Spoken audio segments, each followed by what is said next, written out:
Hello listeners, Jordan here. I just want to let you know that you can listen to Nighttime early and ad-free on Amazon Music. Include it with Prime.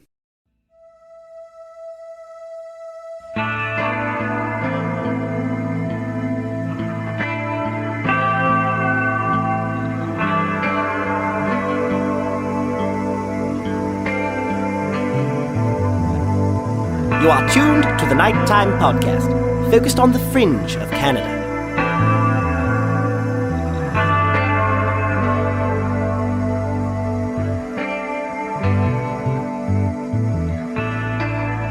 For those of us fortunate enough to have grown old, we've gained the perspective necessary to look back at our lives and see the set of experiences that have become the key steps in our lives. Although we're on different paths, when comparing our stories with those of others, more often than not, similar experiences have become the turning points we've taken along the way. Some examples could be our first broken heart, a first job, or even a high school graduation. Now, as significant as these moments may feel at the time, what makes them considered coming-of-age moments is that we get to look back at them and see how our lives have changed since. In the story you'll hear tonight, our subject is a 19-year-old who had just moved out of his family home and into his first apartment. However, after being on his own for just under 3 weeks, he simply vanished, leaving behind little more than a puzzling phone call. Although no one has been able to say for certain, it's reasonable to think something tragic happened while in the midst of one of life's most common coming-of-age experiences. In tonight's episode, our topic will be the 1998 disappearance of then 19-year-old Troy Cook. Our guest will be the last person to see Troy, his father, Tom Cook.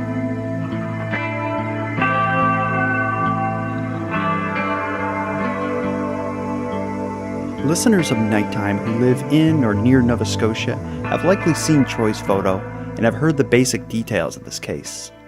Fortunately for Troy, and unlike so many other missing Canadians, his case has received the benefits that come with becoming one of its province's most well-known missing persons cases. The attention Troy's disappearance has received is likely due to a variety of factors.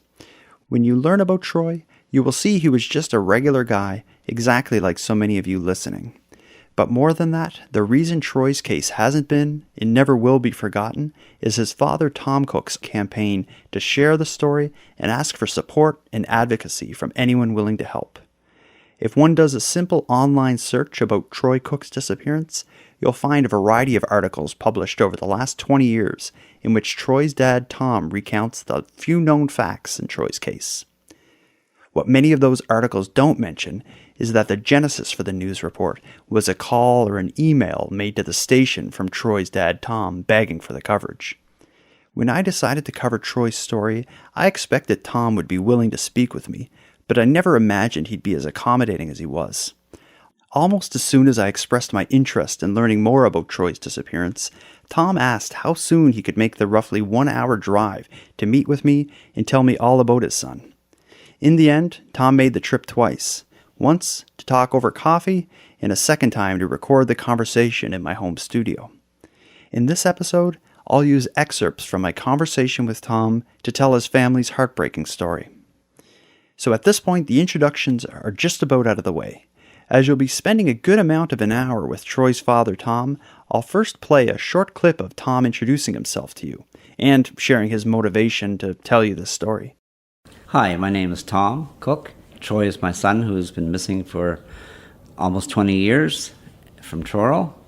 And sharing the story, I just hope somebody will hear it, and if they know anything, they would come forward so we can have closure on this.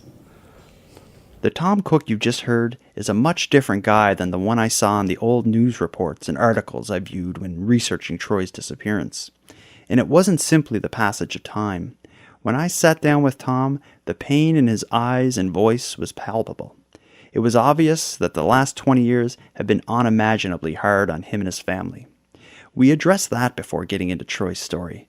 I asked Tom to start by describing the general effects this tragedy has had on his family. The biggest thing with Troy being missing is, we were very close. We did so many things together, and we used to motorbike a lot and swim and just hang out, movies, and now that he's gone. Like, my wife and I divorced. That was hard. And it's hard on Mike because that was his older brother, which he should have around when he's growing up. It's just I went from a married man with 2 kids and a wife and a home, and it's just like I'm starting all over again. I believe to understand Troy's disappearance and to reasonably consider the long-rumored theories that have become connected to it, we need to understand who Troy was at the time he was last seen. So with that goal in mind, Tom and I began our talk by discussing Troy's life prior to his disappearance. Tom started by describing Troy's childhood. At this point, in the early 80s, Tom and his then-wife Lorraine were living in a small community outside of Truro in Colchester County, Nova Scotia. Troy was their first child, followed a few years later by their second, Troy's younger brother Mike. Troy was a happy little boy. He has always had a smile on his face. He was so sociable with people, and when his brother Michael was born, he was so happy. He had a little brother to look after and play with. And with Troy, he always wanted to try new things. Like, I bought him his first motorbike when he was 5, and he took to it like he knew how to drive it years before that. He loved to swim, he loved camping, just everything with the family. Troy's upbringing was largely uneventful. No matter which way you look at it, he was absolutely a regular guy. As Troy hit his teenage years, looking towards young adulthood, his budding social life began capturing the majority of his attention. Not surprising for a good-looking, well-liked guy in a small town in Canada. Troy wasn't an excellent student, but he loved the social life, meeting girls and friends, and he loved to drive. He got his license when he was 16, and Sounds just like a regular guy. Regular guy, yes, yeah. As I said in the prior piece, at this point in Troy's life, he'd been living with his mom, dad, and younger brother Mike in a small community in Colchester County, Nova Scotia. As anyone listening who grew up in a small town can relate to, Troy found himself slowly drawn towards his area's largest urban center, which in Troy's case was the town of Truro, Nova Scotia. It started with his first real job. Yes, Troy worked at the Atlantic Superstore in Truro. He was there when he was in school, and then after he got out of school, they hired him full-time. He loved the job, he loved the people, and I don't think it was going to be his career later on in life, but it was a start. When Troy began earning a steady income, he made another decision I'm sure many of you can relate to. In his case, it's hard not to see this decision as a turning point in Troy's story. The now 19-year-old Troy was ready to leave the nest. We were doing dishes one night. I always washed, he was drying, and he said, "Dad," he said, "I've been thinking about getting an apartment. What do you think?" And I said, "Troy, I was your age when I got my first one," and I said, "If you need any help, we'll help you out." So within the next few weeks, we found an apartment, we moved him in, and he seemed very happy, and he was only a few minutes from his work, so he didn't have to have his car in town. At this point in the story, we're at June of 1998 and only weeks prior to Troy's disappearance. Troy, at this point, is a small-town boy living in a medium-sized town and getting his first real sense of freedom. As you just heard Tom describe, Troy had just moved into his first apartment, a modest 2-bedroom flat on Willow Street in the heart of Truro. His roommate was a friend he met through his work at the grocery store. Although this roommate was 10 years older than Troy, they must have gotten along well enough to decide to move in together. When Tom and I spoke, I asked what he knew about Troy's life during the short period of time he lived in the Willow Street department. As you'll hear, Troy's outgoing nature and access to the Truro nightclub Chevy's would bring many new people into his life. Troy, I always knew all his friends because he always had his friends out home, and we had a pool table. But when he moved into his apartment, he got into the bar scene. He was 19 years old, and he started meeting new people who I didn't know. And where we're the hub of Nova Scotia, we got people from Moncton, Halifax, and if he is sitting at a table having a drink, and somebody said, well, let's go back to my place, Troy. Troy would have no hesitation. He just loved being social. Although Troy was making the most of his freedom, he still kept in regular contact with his family. And of course, as is customary in a young person's first apartment, his folks dropped off care packages. Okay, when Troy first moved in, he didn't have a phone, so if he had to phone me, he'd either use a pay phone or I would drop in to see him every day at the store just to see if he needed anything. And if he did, I'd just leave him a care package on his door handle and go from there. But even though he lived in town, he always came out home at least a couple times a week to, do laundry and have a good supper and see his mom and his brother Mike. Up to this point in Troy's story, his life is completely typical. A regular kid becomes a regular 19-year-old. And like so many young adults, he had a healthy interest in meeting potential love interests and experiencing the nightlife. But if there was something happening in Troy's life that would lead to his disappearance, it'd be happening now, as after only 3 weeks of living on his own, Troy would disappear. In the next segment of the episode, we'll hear about Troy's last known activities.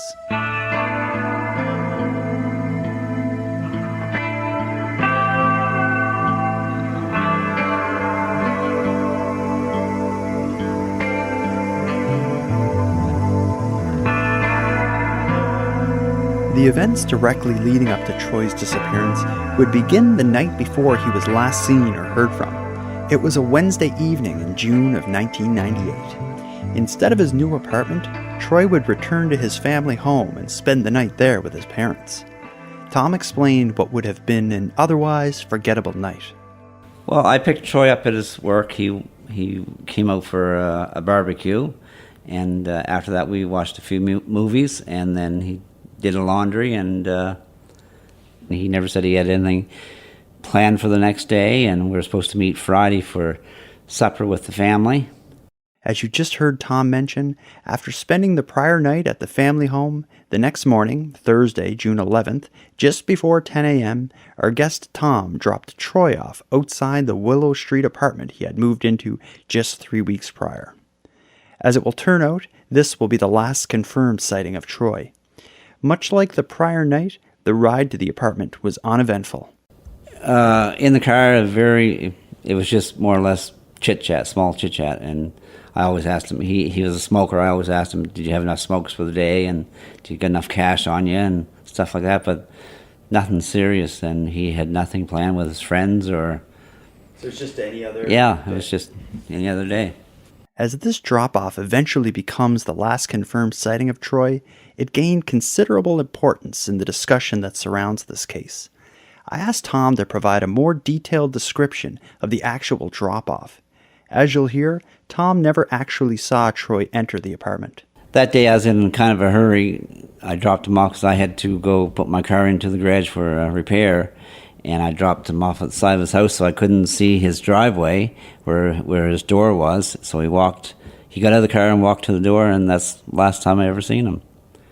And I went to my garage, and they dropped me to my work, and that was it. Did you actually see him enter the apartment? No, because it was out of my sight. Okay. Yeah. As Tom just mentioned, Troy was dropped off at the apartment, and Tom continued about his day, first to get his car serviced, and then off to work. Before dropping Troy off, they said their goodbyes and agreed to meet for supper at a local restaurant the following day. Although looking back from the present day, we know something unusual happened to Troy shortly after being dropped off, but to Tom there was no reason to be concerned, at least until after Tom arrived at the restaurant as planned that Friday evening. When we were to meet at the restaurant, we arrived, and I believe we went in, and he wasn't there, and we waited maybe 15 minutes, and then I phoned his work. Then I phoned a few friends, and they hadn't seen him. And then we started getting kind of worried, so that's when I went to the RCMP. With Troy failing to arrive at the restaurant as planned that Friday night, and Tom's phone calls unable to locate him, Tom turns to law enforcement for help. During our talk, Tom described the process of filing a missing persons report in the initial lukewarm reaction he received. The reason I went to the RCMP was it was in our jurisdiction because we lived in Kemptown, but after I told them what had happened, they told me I'd have to go to Truro Police because it wasn't in their jurisdiction. So anyway, after I packed up and I went to Truro Police and told them the story, and then it wasn't really taken too seriously because of his age. And we lost 2 to 3 days just waiting for them to show, yeah. We lost so much time. And then, if anybody had came in and picked Troy up that day, I said, was there just Troy's butts in the ashtray, or was there somebody else? All that was gone, I'm no police detective, but... After filing the missing persons report and waiting for a few days to pass before police really took this disappearance seriously, law enforcement would do the best they could to try and trace Troy's whereabouts from the point he was dropped off outside the apartment.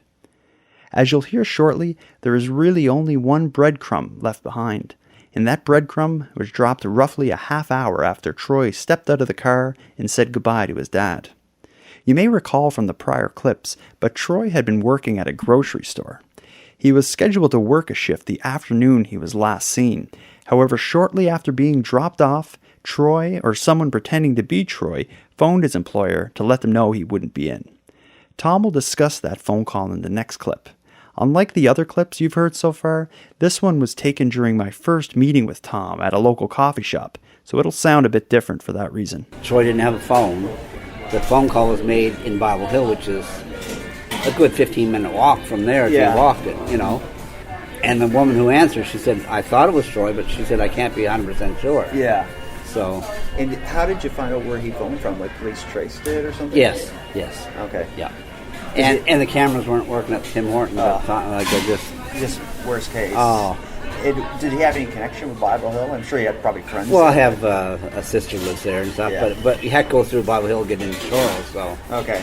So we came right by there, so we passed through. So if he had to make a phone call, he would have, either done it from home or said, Dad, I got to make a phone call, Yeah. Would it have been common for him to miss work? No, because something odd was happening that day. Yeah, because he lived from paycheck to paycheck, the same as everybody, and no, he wasn't one to miss work. Yeah. So. And then somebody said that we had a club in Truro, it was called Chevy's, and somebody said they seen him there, but they couldn't remember if it was Wednesday night or Thursday night or Friday night. Yeah. So that led the police astray too. Yeah. And the cameras on them wasn't working either. So it's just basically once, aside from that phone call, there's just no sign of him. No. And then the phone call has a question mark too, because it could have been someone else. I just don't know why someone would phone, Yeah. And then when I dropped him off, I couldn't see if there was anybody parked in his driveway where I made the UE and stuff. So. And because you dropped him off at what time roughly? Just close to 10 because my appointment was at 10 for the so the garage. 10 Yeah. And when did the phone call come? Do you know? It was just after that. It was just after 10. Yeah. Okay. So that's what I mean. He wouldn't have time to walk. Okay. So if he did go over that payphone and use it, he'd have to drive. Okay. The main thought is that someone must have picked him up. And he called. Yeah. I even drove it, and I said I couldn't even walk, and I'm a fast walker. Yeah. I couldn't walk that in 15 minutes. Sadly, aside from the phone call Troy may or may not have made to his employer from a payphone outside of a Tim Hortons coffee shop, and the sighting at Chevy's nightclub, which almost certainly wasn't him, from our current position in time, 20 years after Tom dropped him off outside the apartment, nothing more is known about Troy's activities after he stepped out of his father's car and walked off out of sight. But that hasn't stopped people from talking. Much like any unsolved case which received a sizable amount of public attention, for better or worse, Troy's disappearance has been the source of nearly endless rumors and speculation. In the next segment of this episode, I'll include portions of my discussion with Tom in which he addresses some of the more often discussed theories and some things that, in hindsight, just haven't sat well with him.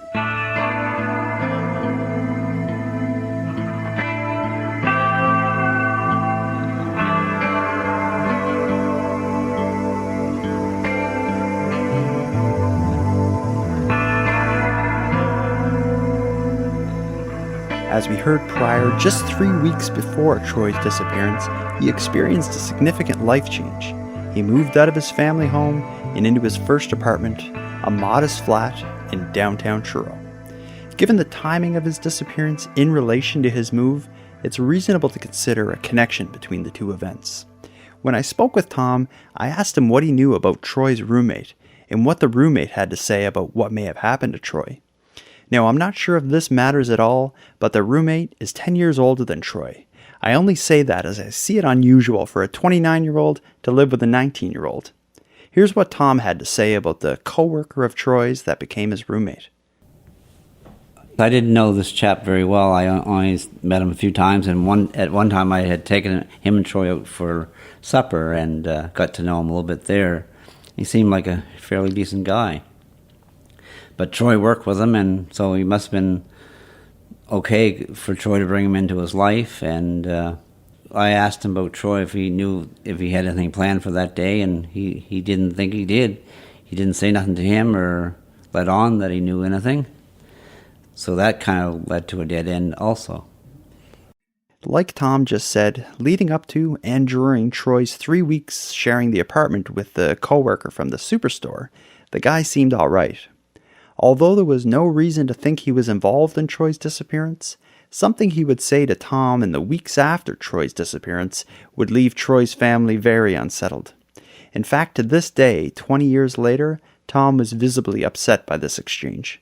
Yes, I met him in the superstore where he worked, and I was telling him I was going to pick up Troy's stuff, and he said, and Troy had 2 guitars, and he said that Troy would want him to have them, and I said no. I said anything Troy has come back home, so that seemed really out of place to me. How long was this after Troy's disappearance that he wanted to keep the guitars? Maybe a week, 2 weeks, if that.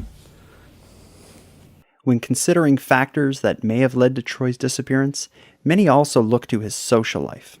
You may recall Tom mentioning his son being actively interested in girls, and his willingness to approach them without any hesitation. As Troy spent a considerable amount of time at Chevy's nightclub just prior to his disappearance, some question if he may have said or did something that gave someone motivation to do something terrible. I work with a chap. He moonlighted at Chevy's, collecting their bottles and stuff in the evenings, and he told me that Troy was in there quite a bit, and if there was a nice-looking girl there, no matter who she was with, he'd go over and sit down and talk to her, and he said, you should watch him, Tom, because I think he's going to get hurt if he doesn't smarten up. And so he was keeping an eye on Troy, too, so it was good. Although there's no evidence of Troy getting into any trouble at Chevy's, it comes up often and in more ways than simply, did Troy approach the wrong girl? Another aspect of Chevy's that makes people wonder is its exposure to the drug trade. You may have heard Tom refer to Truro as a hub city. What he means is that Truro is a place that many pass through while traveling between Atlantic Canada's many larger cities. And as such, the illegal drug trade has a lot to gain by establishing a presence in Truro. During our noisier talk at Tim Hortons coffee shop, Tom described Troy's very mild interest in drugs. Everybody said, well, he's involved in drugs. And I said, well, Troy didn't even show up on the radar for the undercover cops. Like, they came in and they said, we don't know Troy Cook, the name, you know. Yeah. Like, and he did a little weed, like. Yeah, but He's a typical teenager, like. And I always told him, I said, I don't have a big problem with weed, but I said, Troy, just don't ever do the coke or anything, you know. yeah. But because he just had started smoking before that, so I think the two went hand in hand. But. Yeah. Beyond simply speaking about drugs, I asked if Troy had ever been involved in the legal system in any capacity. As you'll hear Tom describe next, Troy didn't. Troy or any of our family was never involved with the law, and this year's the first time I ever dealt with police when Troy went missing, and it was a whole new ball game. No, Troy was a good person, so. As you just heard, those searching for Troy had very little to go on, and there certainly wasn't any red flags to guide them. Quite simply, Troy was dropped off at his apartment that he may or may not have entered, and then within a half hour, Troy, or someone pretending to be him, phoned the superstore from a Tim Hortons in a nearby town to let them know he wouldn't make it to work. And then, or maybe prior to then, Troy simply vanished. Now, with Tom being the last person to see him, the investigation did glance in his direction, albeit very briefly. In a move that seems a little odd to me, 2 years after Troy's disappearance, local police requested Tom take a polygraph. What really hurt me was when they polygraphed me. Because, they always do the parents first, and where I was the last person to see them. 2 years later, they did it. And without even telling, they just phoned me one night, said, Tom will be at your work, pick you up, we're going down to Halifax to do a polygraph. It was the day before my birthday. So 2 officers picked me up at my work. On the way down was very somber talk. When we pulled in the yard, the detective turned around and he said, Tom, you know what they're going to ask you? And I said, no. They're going to ask you if you hurt your son.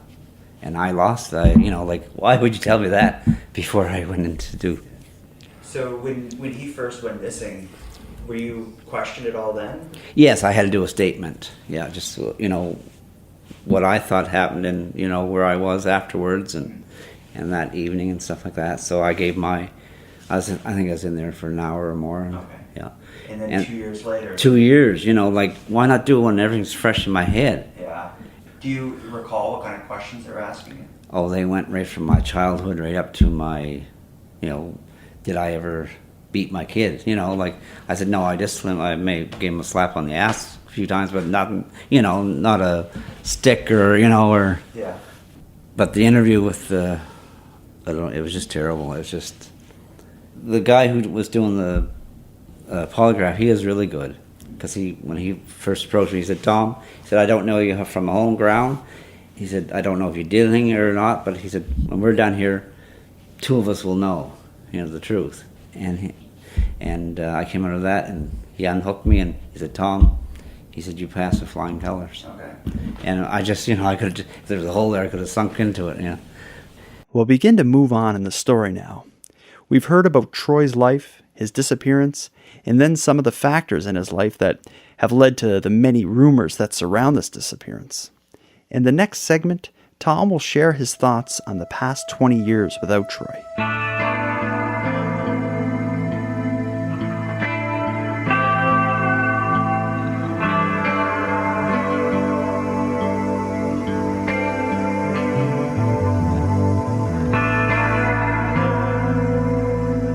One thing that became clear during my discussions with Tom was that his relationship with law enforcement had some bumps along the road.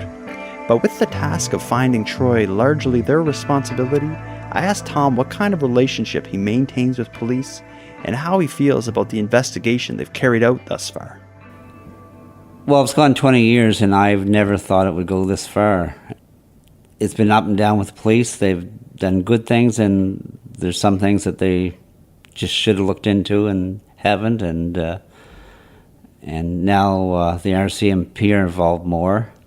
There's one chap, he took on cold cases, and I deal with him directly, and we meet about once a month, and if there's any news, he lets me know. But in general, I would say the police are doing what they can. Earlier I mentioned the fact that Troy's case has received regular attention from local media outlets, and as a result, the case has become well known in Nova Scotia. During my research for this episode, I collected as many written articles as I could find and was impressed with just how much there was out there. Surprisingly, my favorite written piece on this case appeared in the controversial tabloid Frank magazine. It was written by a friend of mine, Bev Ketty. In fact, it was Bev's piece that led to me feeling a connection with the story. But what I didn't find much of during my research was video reports about the case. That may be a symptom of much of the coverage occurring prior to the prevalence of internet video. However, fortunately, Tom had recorded much of the past television coverage on VHS tapes and allowed me access to them for a period of time. I had the tapes converted to digital and remastered the clips with the goal of sharing it online as a way to further spread Troy's story. If you're interested in watching them, I've uploaded a compilation of the clips to my Facebook and YouTube pages. It's quite incredible to watch, really, as the clips start with the first news clips just days after Troy was reported missing. There'll be a direct link to that video in this episode's description. Now, during our conversation, I asked Tom how both the media and his community supported him. As far as community, people are concerned. They always asked, if I met anyone I knew, how the case was going, and I'd inform them. And with the media, it was always me that approached them to do an interview, and that's why I kept it out this long. But most media outlets, if I want something done, they'll do a story, which is very good. As you can imagine, the regular media coverage has helped keep Troy's story alive in the eyes of the public, and certainly added a degree of warmth to something that many would consider a cold case. As Tom has made such great efforts to ensure Troy is not forgotten, something I planned to talk to him about was how he keeps Troy's memory alive in his life.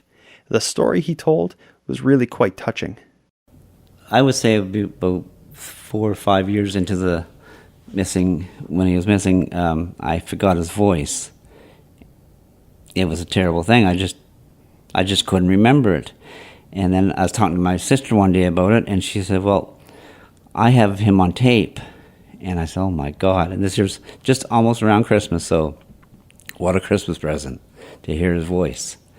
And he had left her a message when he moved into his apartment. He couldn't get a hold of me or her, so he left a short message on her answer machine, and she kept it, and that was a blessing, because I played that 1,000 times or more. Hearing Tom describe listening to a voicemail Troy left prior to his disappearance may make many of you question how you can help Tom. I asked him that very question, and his request, it's really quite simple. I talk to people and I say, well, I'm talking to you. You'll talk to people and it'll just snowball. Just keep talking about it. Keep it out there. I think that's the best way. If you're willing to help share Troy's story, I'll tell you where to start. His younger brother Mike runs a Facebook group called Find Troy Cook. Joining that group will help you stay up to date on the case, as most articles released on the case typically find their way to the group. Further to that, sharing articles and of course this episode with anyone you think may be interested will help spread the story and perhaps even lead to the tip that closes the case. So with that, I'll begin wrapping up this episode, but I want to end it by sharing the most emotional part of the talk. Of course, sitting and discussing a missing persons case with the father is heavy, but when our conversation eventually made it to what type of closure Tom is hoping for, it got really tough.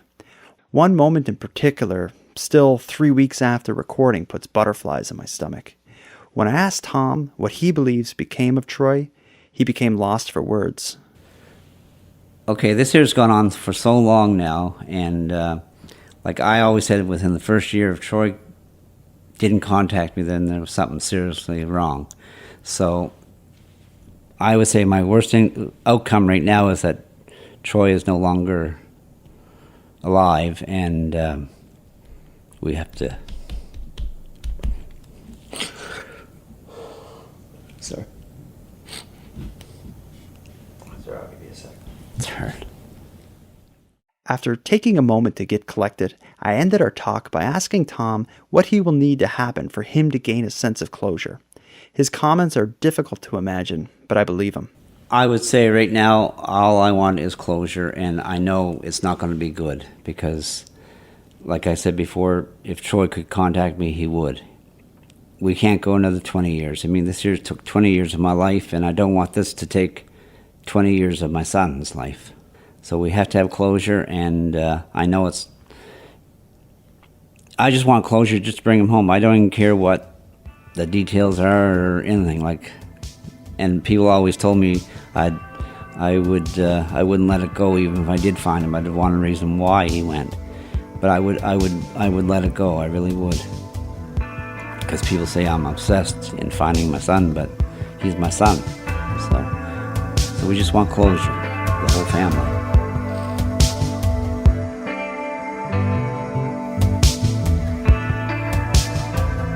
I want to end this episode by urging anyone with information on Troy's case to please break their silence and pass the info along to investigators. Someone out there knows what happened to Troy, and it won't take much more than a phone call to Truro police to put this all to rest. Tom needs closure, and Troy's brother Mike needs closure. Do the right thing and call Truro police at 902-895-5351. Or if you really want to come out ahead on this, take advantage of Nova Scotia's Rewards for Major Unsolved Crimes program. Troy's case has a $150,000 reward. Now to Tom Cook, I want to thank you for sharing your story with me and offering up so much of your time. I can only hope my coverage of Troy's disappearance helps you connect with others who are willing to support you in your search. And to anyone out there who knew Troy personally, or anyone with a close connection to this case, I'd love to hear from you and invite you to share your thoughts on an upcoming episode. I'd specifically like to speak with James Taylor and Sharon Tucker. If you hear this, know I'd love to speak with you. Now with that said, we'll conclude this episode of the Nighttime Podcast.